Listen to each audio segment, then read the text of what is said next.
আমার নাম অঙ্কিতা এবং আমি সতনার বাসিন্দা। আমার বয়স ২৮ বছর এবং আমি বিবাহিত।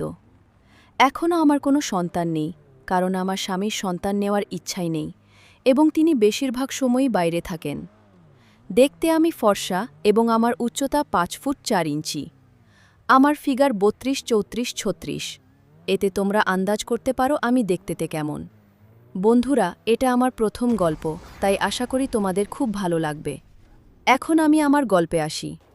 আমাদের বাড়িতে আমার শ্বশুর, শাশুড়ি এবং আমার দেবর থাকে। এদের পাশাপাশি আমি আর আমার স্বামী তো আছি। আমার দেবর এখনও ছোট, কলেজে পড়ে। আমার স্বামী একটি প্রাইভেট ফার্মে ম্যানেজার এবং বেশিরভাগ সময়ই কাজের জন্য বাইরে থাকেন। আমি যখন এই বাড়িতে বিয়ে হয়ে এসেছিলাম তখন আমার অনেক স্বপ্ন ছিল, কিন্তু আমি প্রায় খুব একা আর দুঃখী থাকতাম। আমার স্বামীর এতে কোনোই যায় আসে না, কারণ তিনি সবসময় কাজ নিয়েই ব্যস্ত থাকতেন।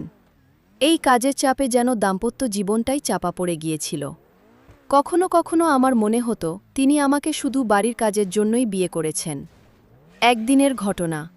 দুপুরের সময় শ্বশুর আর শাশুড়ি কোনো ধর্মীয় অনুষ্ঠানে গিয়েছিলেন। তাদের এসব কীর্তন কথায় খুব শখ ছিল। বাড়িতে তখন শুধু আমি আর আমার দেবর মনু ছিলাম।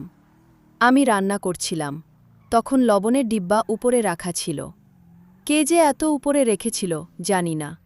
আমি স্টুলে উঠে সেটি নামাতে যাচ্ছিলাম, হঠাৎ স্টুলটা সরে যায় এবং আমি ধপ করে নিচে পড়ে যাই।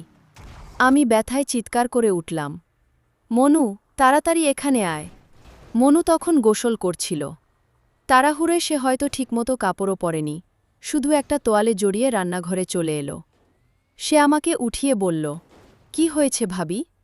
আমি ব্যথায় বললাম, আজ তো আমি মরে গেলাম রে মনু, খুব ব্যথা করছে, আমাকে রুমে নিয়ে চলো। সে আমাকে কোলে তুলে বিছানায় শুয়ে দিল। তখন তার তোয়ালেটা আমার বালায় আটকে খুলে যেতে লাগল। আমি সেটা খুলে তাকে দিয়ে দিলাম আর একটু হেসে ফেললাম। সে লজ্জা পেয়ে বলল, ভাবি, আপনি হাসছেন কেন? আমি বললাম, কিছু না। তারপর সে বলল, আমি গিয়ে কাপড় বদলে আসি। আমি বললাম, না, আগে রান্নাঘরে গিয়ে গ্যাসটা বন্ধ করে আয়, তারপর আসো। সে ঠিক তাই করল। তারপর ফিরে এলে আমি তাকে বললাম, টেবিলের ওপর তেল আছে, একটু আমার কোমরে মালিশ করে দাও, খুব ব্যথা করছে। সে বলল, ঠিক আছে ভাবি, কিন্তু এজন্য আপনাকে কাপড় খুলতে হবে। আমি বললাম, আরে যা দেখছিস, কাজটা কর। আমি তখন একটা নাইটি পরেছিলাম। আমি নাইটি খুলে শুধু ব্রা প্যান্টি পরে উপুর হয়ে শুয়ে পড়লাম। সে আরও লজ্জা পেয়ে গেল। আমি বললাম, মালিশ কর, এখন ব্যথা আছে, করে দে, পরে কি হবে কে জানে। সে তেল নিয়ে আমার কোমরে মালিশ করতে শুরু করল। তার স্পর্শে আমার শরীরে এক অদ্ভুত শিহরণ জাগল। আমার ভালো লাগছিল আর মনে হচ্ছিল সেও ধীরে ধীরে উত্তেজিত হয়ে উঠছে। সে নিজের তোয়ালেটাও খুলে ফেলল এবং আমার পেছনে বসে আরও মন দিয়ে মালিশ করতে লাগল। তারপর সে বলল, ভাবি, আপনার প্যান্টিটা একটু নিচে নামাতে হবে, না হলে তেল লেগে যাবে। আমি তখন সাদা রঙের প্যান্টি আর ব্রা পরা ছিলাম। আমি বললাম, থাক, আমি পুরোই খুলে দিচ্ছি। আমি তখন পুরোপুরি উত্তেজিত হয়ে পড়েছিলাম। তারপর আমি চিৎ হয়ে শুয়ে পড়লাম। সে আমার ঠোঁটে ঠোঁট রেখে চুমু খেতে লাগল, আর আমিও তাকে পুরো সাড়া দিচ্ছিলাম। আমরা দুজনই ধীরে ধীরে নিজেদের নিয়ন্ত্রণ হারিয়ে ফেললাম। সেই মুহূর্তে আমরা এতটাই ডুবে গিয়েছিলাম যে সময় কখন কেটে গেল বুঝতেই পারিনি। আমি খুব আনন্দ অনুভব করছিলাম। তো বন্ধুরা, আমার এই গল্পটা তোমাদের কেমন লাগলো অবশ্যই জানিও। তোমাদের ফিডব্যাকের অপেক্ষায় থাকব।